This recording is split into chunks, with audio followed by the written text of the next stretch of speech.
we're live. We are live. Welcome, everyone, to Talented Universe on this 21st day of November 2024. Before we introduce our fabulous guest today, I would like to introduce my co-host, Vernon. How are you doing today? I'm doing pretty good. Yeah, it's been a good day over here in South Africa, and a hot one, but yeah, it's cooling down nicely now. So Well, yeah. I hope people can't hear my housemate singing in the background. No. But, all good. Well, you may say so, yeah. But no. Yeah. But I would like to welcome our guest today, Michael Alexandersson. I hope I said that right. Yeah, no, that's perfect. Michael's the tough one for me to say, so that's the thing. But I would from The Voice, season 26. Michael, how are you doing today? I'm doing good. Great morning out here. It's beautiful. It's not 100 degrees over here, so I'm Oh, that's good. Got my coffee and everything. Oh yeah, you're all ready to roll. I'm ready. That's the best way to do it. Yeah. So just to get started, I just a few minutes ago I rewatched your blind audition, and I mean, Snoop Dogg is hysterical when he is listening to people on the blind audition. I mean, he got into a lot of people, but he really got into your song. He was I mean, I thought if he had been standing up, he'd have been dancing. I hope. I mean, it was just so different from him for the way he approached stuff. He turned around fast for you. Yeah, it made me nervous. Because it looks like they're so far, but they're real close. So I'm right in that direction. First, I don't know, God, that was like 10 seconds or something. Then he hits it, and I see him. I go, oh my God, I gotta look away. I can't do this. I was singing. Oh, so that's why you were looking away. Okay. Oh yeah, that's cool. I was nervous. Holy smokes. Yeah, it was biggest I can imagine. Sorry. You say they're actually pretty close to you when you're performing. Yeah, the distance looks. It's way closer. That's why I go, man, I can see his eyeballs almost. But I can imagine. But I mean, obviously, there's like at the same time, there's some relief, right? You're on the show now. That's validation in the moment because I can imagine it's more stressful wondering like, okay, what if no one turns, right? Yeah. I can't imagine how that felt. I talked to some other people. Oh man, that was like a buzzer beater for you. That was on the last second. I would have been stressing in a different way, but yeah, for me, when I get nervous, I start kind of laughing, and I was kind of laughing while I'm singing. I just really drop the ball or something. Yeah, no man, but it was so cool. I mean, just it's definitely one of those, and yeah, it is the style of music, it is your voice, but also just the way it came across was it transported us to a couple of decades back, which is absolutely what you want for that music, because that it needs to sound that way. Even today, I feel like it still needs to sound that way, and you did a great job, man, of interpreting the song and showing your stuff despite the nerves, like you say. So yeah, man, well done on making your mark there. Yeah, thank you. I appreciate it. I think it was a good there's a few of us, and it was a good refresher. I think I'm trying to remember last time. I don't think you typically watch the show, but yeah, I was trying to look a little bit, see some recaps and stuff. It's not too often you get kind of the crooner type music going on, and the fact that we had three of us kind of go out there and perform was fun, and especially hanging out with them. I go, who's the other crooner? Who's the other? Start trying together, Yeah, and did you find some folks up your alley? Oh yeah. Okay. Edward, my good friend, yeah, he was easy to spot. I go, well, I know that's that's really good. Oh yes, he is. You know that dude, Nice. yeah. And Oh, that's cool. yeah, and then our great friend Ben as well, a fantastic singer. Oh, nice. But yeah, meeting each other, we all became really good friends, which is always I think the best part of the whole experience thus far. You know, is meeting lifetime friends and possible co-workers. You know, Yeah. so the excitement. You go, where are we going to do this again? Well, see, that's the thing. It's most of the people that we've had on, they said they've met wonderful people that are their friends. And I mean, I've seen them. A lot of them have been doing Instagram podcasts together. Oh, yeah. I mean, and you can see that they are just they're still having a blast hanging out with each other. Lifelong. So, which is great. That's fantastic. But let me go ahead. I've got one question in the chat room, and I'm going to go ahead. This is from, if it will come up when I press the button. That's always the fun things on a Thursday. This is from Justin Fields. He says, I know you have the same vocal style as Michael Bublé, with whom you share a first name, but you seem very excited to be working with Snoop. What did he teach you about your vocals that you didn't know? Well, at first, it was a shock. You know, just I'm always excited, Snoop Dogg. So, you know, you know, in my mind, I go, that would be the most unlikely pair, but it'd be funny at the same time. And who knows, it might teach me a thing or two. But it was one thing you did teach me when we really had the rehearsals. Thumbs up. Was I was actually struggling a bit with the song choice, very seriously having a serious struggle with it. And in front of him, you know, I still got the nerves, you know, but he helped me with my voice to do more of because I'm usually very robust when I sing for most of my songs. I do different genres, but for kind of the old school stuff, it really kind of comes from the chest. And I was straining too much, and he kind of helped me realize to just, you know, take a deep breath and kind of relax, say it loud, relax. There's no reason to be totally belting or straining on it. And I think that helped me a lot, especially for that song. It wasn't my best song I've ever done, I'll say that much, but I still had a blast doing it. But I'd say that is teaching me a little bit of calmness in certain parts of my voice that I wouldn't have learned from anybody else. Were there also many laughs with Snoop? Like he seems like obviously everyone can see it, but maybe more in person, like quite the character. And I said it before, I just love his one-liners, just solid stuff. Oh yeah. He's pretty very laid back. You know, because he's a pretty big superstar, especially I feel like the past year he's really just been skyrocketing. But when you meet him, he really has a down to earth, calm, kind of real, just normal guy.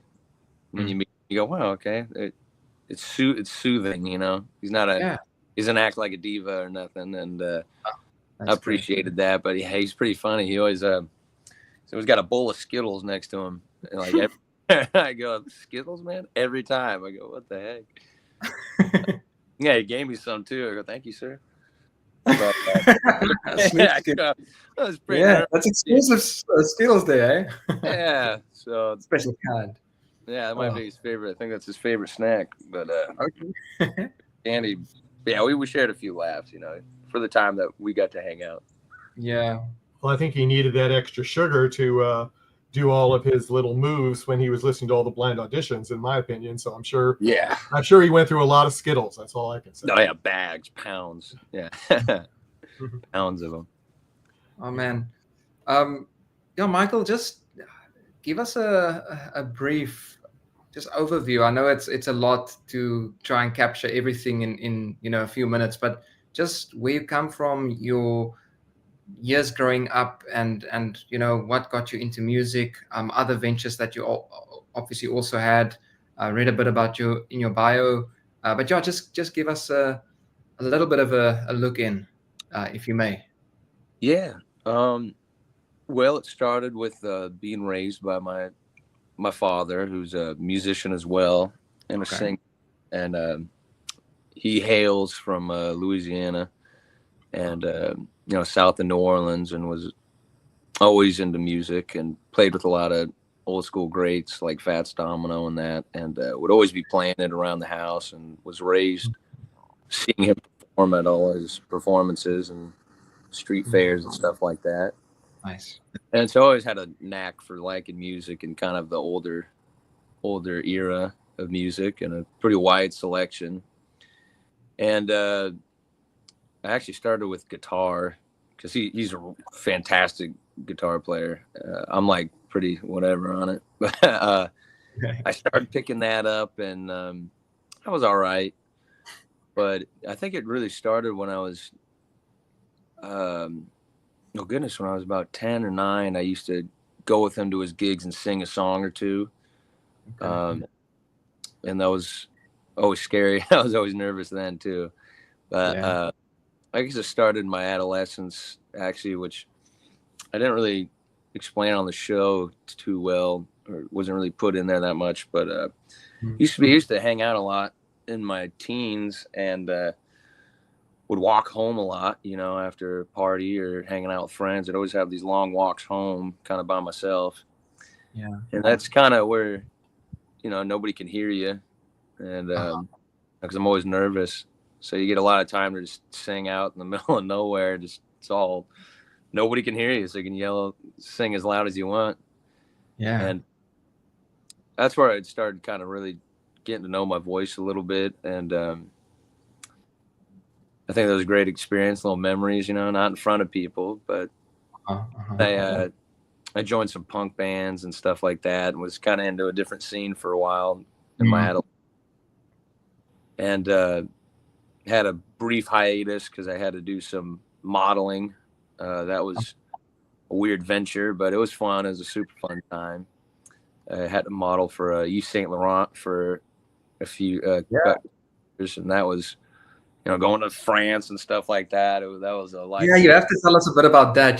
You can't just scan over it. How was that? Yeah, no, I want to know where you traveled to too. So after you keep finishing your story, and then we're going to come back.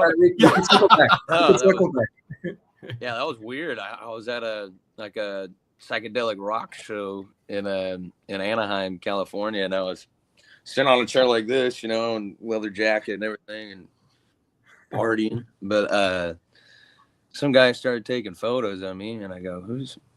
I get why is he taking? It's like, nah, it's not. Yeah, it's not a phone. It's like a huge camera. I go, "What's going on here?" Yeah. Get up, and then he's speaking French. I go, "What the heck?" And some intern or some lady comes up to me, and goes, have you ever thought about modeling before? And I go, that seems like some scam. No, here's my email. Yeah, I can imagine. Yeah. Am I about to be in some weird trafficking situation here? But then, a couple months in, they keep messaging, and you meet them in person, and they go, Yves Saint Laurent. And I go, what? So, months in, they fly you out to France, do a catwalk and stuff like that. And then I did a little magazine campaign for them, and then another catwalk, and that was it. I could never understood the being a model as a profession, because they drop you like that. I go, okay, done quick, real quick. But I never took that seriously. It was lucky as it was. Yeah. No, did you make any good contacts while you were modeling? Maybe for your music or other things, or no? That was a thing. I did it for a very specific, during about 2015, 2016 zone, where they liked the kind of psychedelic and punk rock scene that was going on in the Orange County, California zone. And they were promoting a lot of bands, a couple bands from high school that I went to, and then a couple other local bands that I had known were doing YSL parties and promotions like that.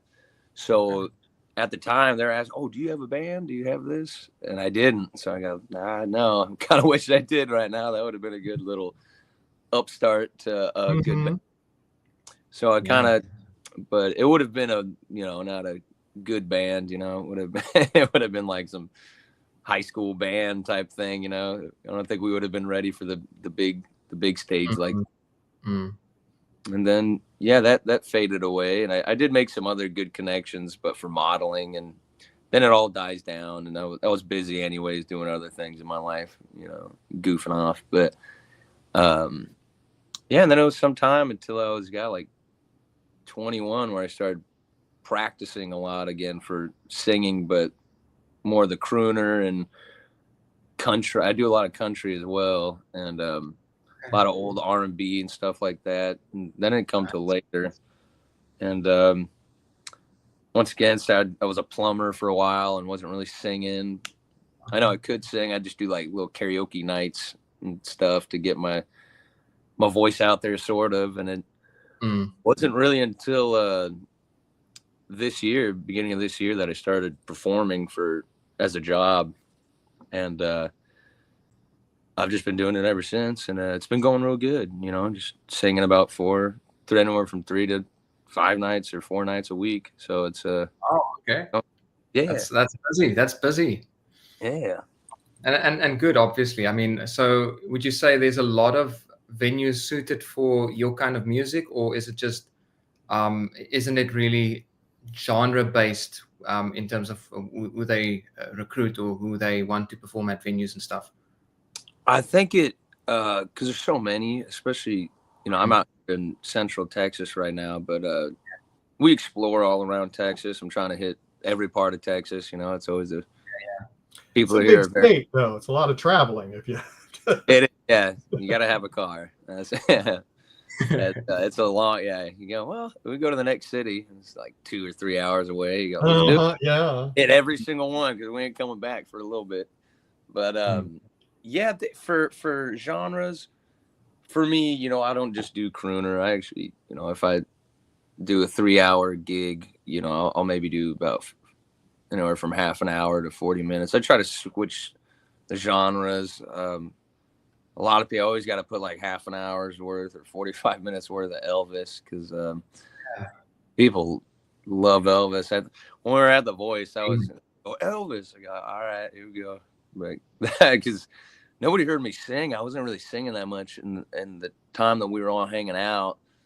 And then, why are you even here? I go, all right. Cue the Elvis. Here we go.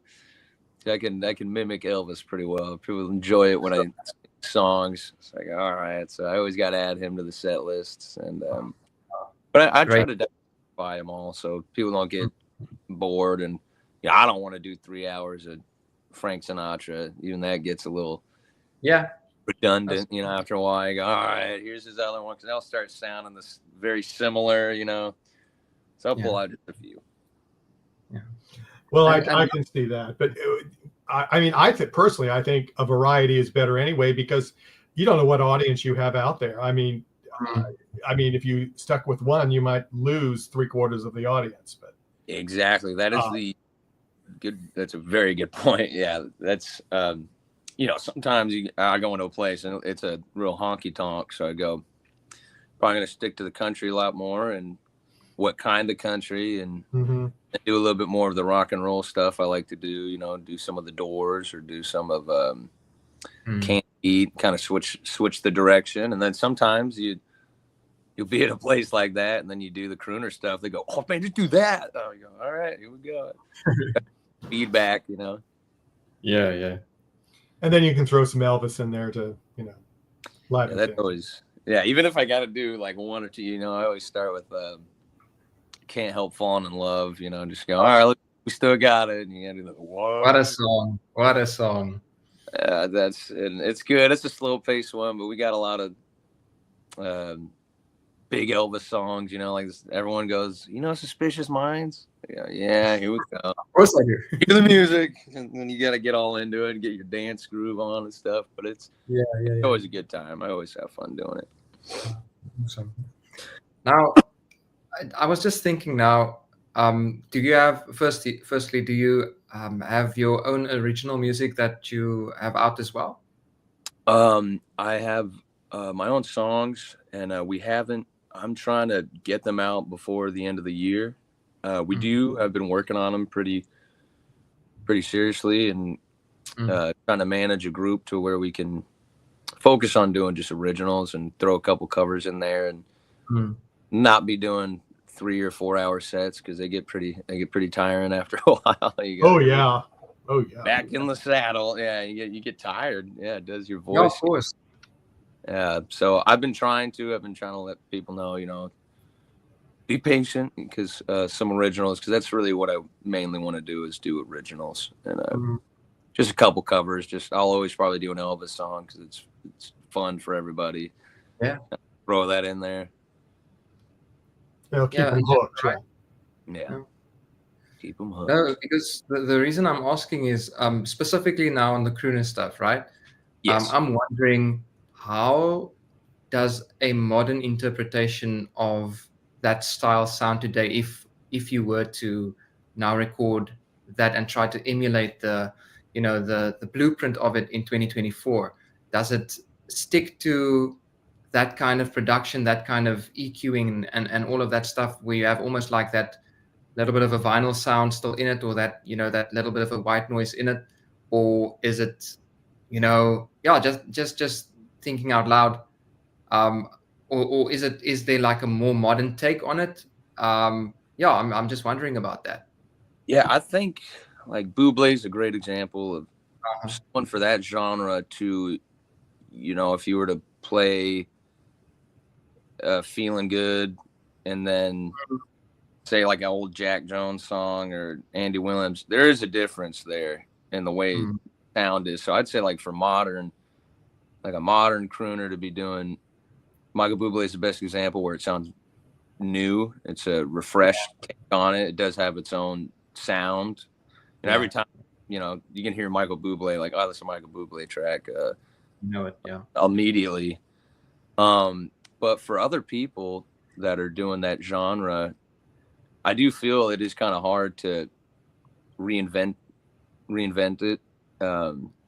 Like for me, whenever I perform them, I really try to not modernize it and try to more so imitate it, just because it is a genre. I feel maybe that's me being small-minded, but it sounds great. It's kind of like you got it. Not a lot of people want to hear it changed or might be willing to hear it interpreted. Yeah, it's almost like even I'm trying to think of another genre very similar to that, where you can't, like Rasta, there's really not too much you can veer off before it turns into its own separate.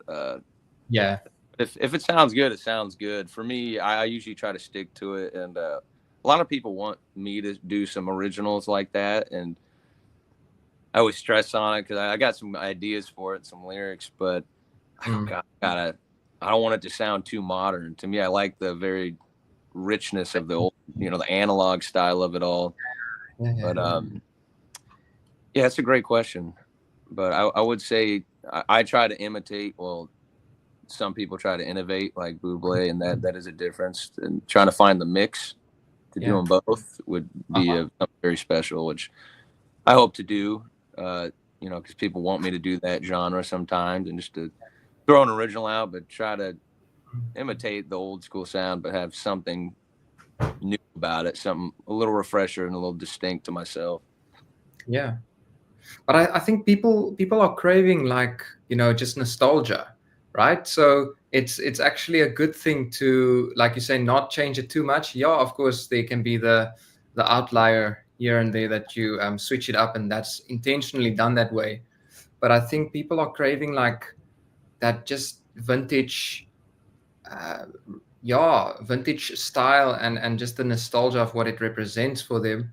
So I mean, it's a great thing. I mean, even I don't know what they did on your battle song in terms of just the way they EQ'd it, but it sounded like that even more sounded like just that 50s 60s slot in terms of just the way the sound was edited. And I thought cool. Your voice just sounded great on that coming in, right? On the verses. It sounded so cool. Thank you. I appreciate that. Spot on. So they I mean, did, yeah. They did great. I was actually surprised. I go, man, 'cause that's a record. If you listen to the record, or no matter how high definition it is, or how high fidelity, it's really got that rich old sound to it. It doesn't sound modern at all. I love. How's the band gonna do this? Like, how are they gonna get that exact zone? And they actually did very, very good at the practices and stuff like that. I do recall me going, damn, they almost got it. They got it as pretty good as you can, you know. Yeah. I don't know how you can make the record scratches and that, but besides that, they did a great job. I got to give them a round of applause for that one. They did. Well, their band is incredible. I mean, I'll just say that. I mean, with what they do and what they have to do, I mean, they are all very talented. They're great, and they work frivolously. They work consistently. You just go, bam, they just wham them out. You know, here's I do these 100 songs. All right, bam, just destroy them. You know, they really do good on every single one. Even I was surprised on my blind because I go, well, we're gonna have like a brass section back here. You go, no, it's gonna be that keyboard dude. You go, oh man, he does a great job. He's got the timing on it just right and the right sound. You know, and it's weird to think, but there's 1,000 different brass sounds. You know, I think I tried learning the trumpet in like the 7th grade, and I just go, I can't even sing with this thing in my mouth. I forget that. But that would be a feat if you could accomplish that. Yeah, sing through it.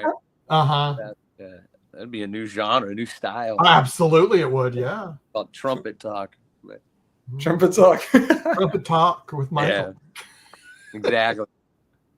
Guys, we might have just found the $1 million answer. There you go. Do it. Yeah. Come on. I know. That was the two about even just brass instruments, you know, like a trumpet. You go, I make how many noises with these buttons? All right. I'm out. I'm done.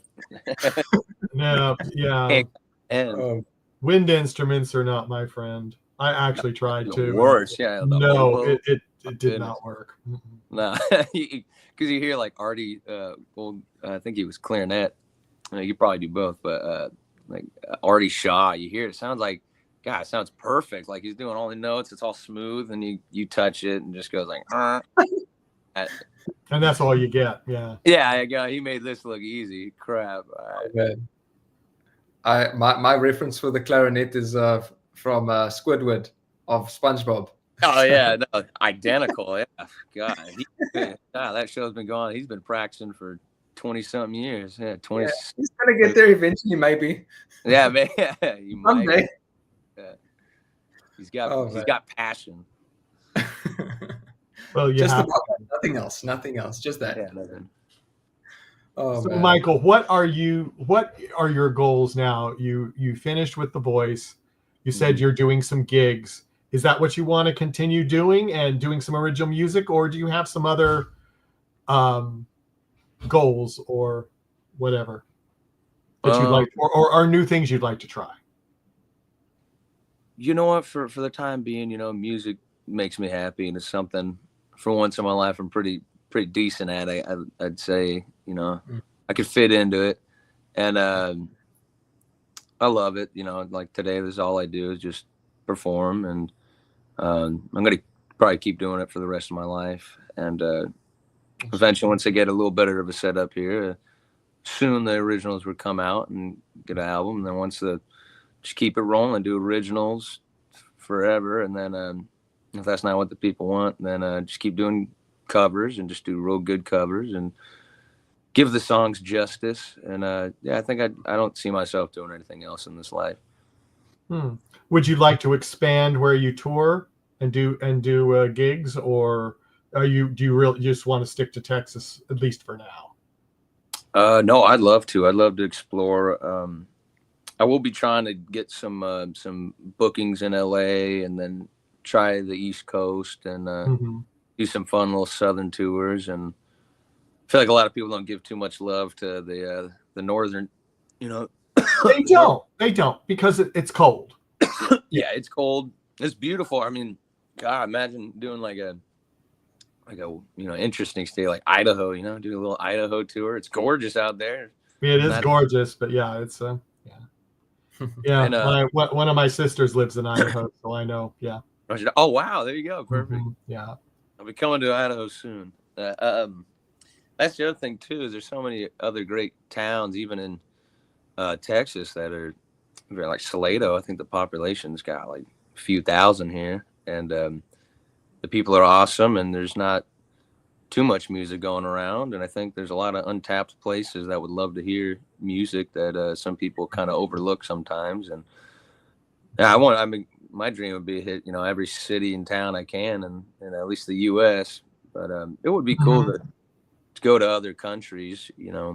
I wouldn't mind going to, like Sweden or England or someplace, or hey, we can rock South America or something. Or I'm open to going anywhere, just so long as they want me there. I'll go. If they pay for the ticket, I'm going. Oh, there you go. That's the biggie. Yeah. That's the biggie. Yeah, no, I don't do any pay to plays. That's I know it's some other people, they have jobs and full-time other jobs and have another way of income, but yeah, for me, you gotta do this. Yeah. I gotta get paid here. Thanks, man. Yeah, it makes sense.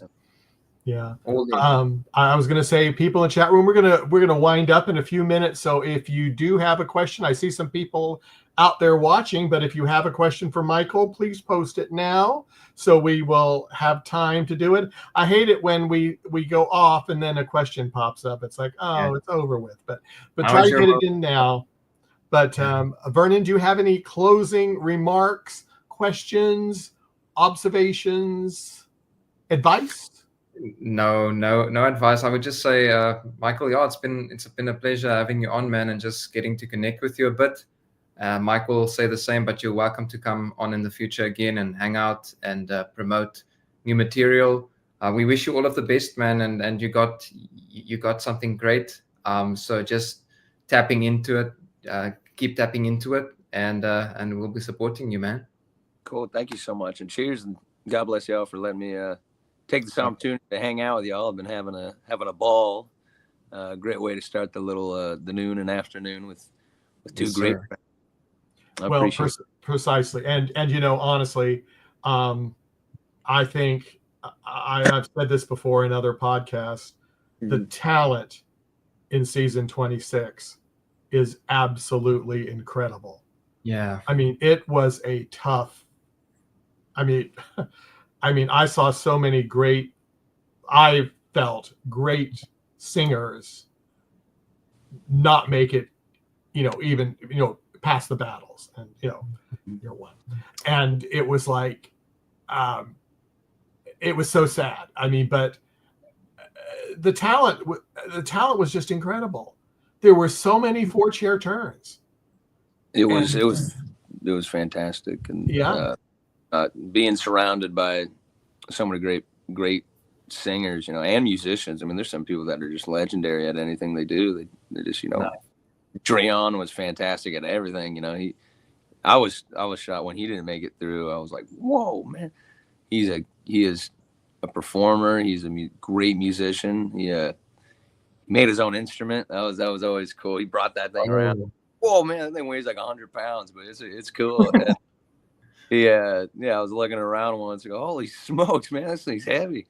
You've been walking with this thing? But gets his exercise, I guess. Yeah, but everyone, so it does. Yeah, I got my back got huge. But I will say, just all of them are fantastic singers, and in their own different ways. And I was bound for people to go home no matter what, not just off of talent. It was just. Oh yeah, you had 64 contestants this season. 64. Yeah. And now in this week they're going down in the playoffs, and they're getting down to two per team right now, so it'll be 8. And it's like, that's a massive massive cut. From 64. That's a lot. And but regardless, they're all fantastic people, and I'm glad for the experiences, and hope to sing with them all. That was always the fun part. You go, man, we had a gig, or oh man, imagine if we did this song together, and you know, they just everyone stays in touch and let's makes it happen. That's what's most important. That's the thing. Is staying in touch and doing it, and you know, trying to get something put together. But that is the hardest thing, especially when you're not all in the same area. No, and you know, it came from far off. I go, whoa, man, where are you from? You know, in the middle of nowhere and stuff. There was a lot of Texas people, so I'm always trying to think. I made some really great that are all, you know, we're hoping to do some gigging together, you know, whether it be in Nashville or in Texas. We'll be discussing. I go, hey man, what about Texas? Come over here. Yeah, come over here. Yeah, when in doubt, Texas. Texas is good, yeah. But that's a great. Not that it's just about marketing technique, but it is also a good thing to combine, you know, just followings, different support bases, you know, to reach someone else's fan base, they reach your fan base, but it's mutually beneficial for everyone. And at the same time, you get to work, you get to put bread on the table, but also have fun. And it's a great thing. I definitely think you guys should continue just brainstorming on putting something like that together. Thank you. Yeah, we will. I'll be on my toes for it. You know, I'm ready. Yes, sir. Great stuff. Yeah, it's going. Yeah, now you have to go through the little winter for the North people, you know. So. Oh yeah, big time. I know. I was about to say. Yeah, that's good. Yeah, but so I'm going to call it. But before I go, I just want to let people know that are fans of The Voice.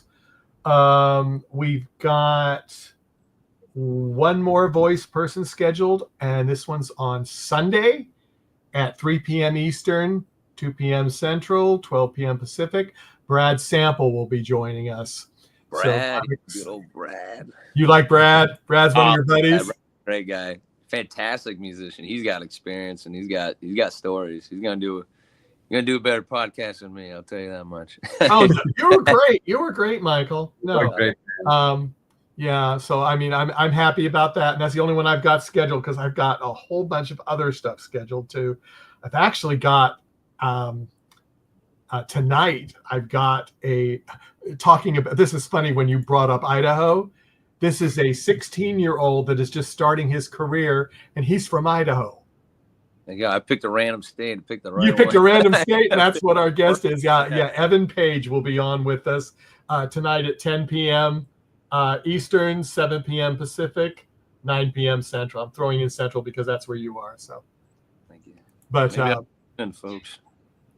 Yeah, but that's cool. That's cool. So everyone out there, we're going to sign off now on behalf of Vernon and Michael. Thank you for coming, and we'll all see you around the universe of music. Take it easy, everyone. Thanks, everyone. Bye, everybody.